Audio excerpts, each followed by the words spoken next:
I have some ingredients, जिसमें मेरे पास carat है, चिकन है जिसे मैंने पहले से बॉईल किया हुआ है, ब्लैक पेपर, चिली सॉस और सोया सॉस डालकर उसके बाद मैंने इसके पीसेस कर लिए। मेरे पास घी है, केचप है, पीस हैं, साथ बटर है और capsicum, cabbage, black pepper, salt और बॉयल मैकरोनी, जिसे मैंने थोड़ा सा ऑयल और थोड़ा सा सॉल्ट डालकर बॉईल करके पहले ही रखा हुआ है, soya sauce and chilli sauce.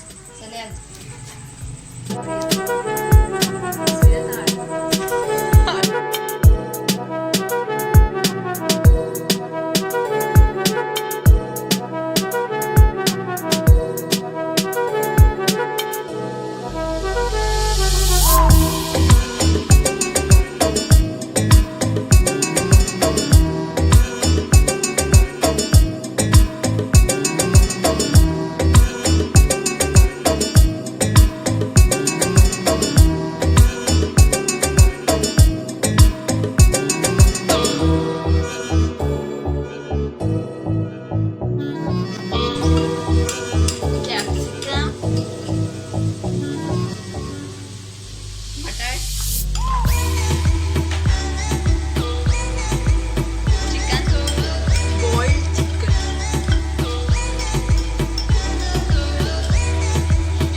now soya sauce.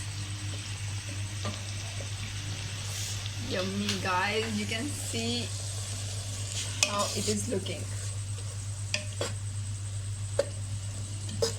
Now I will mix it.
So that our tasty flavory mixture get stick to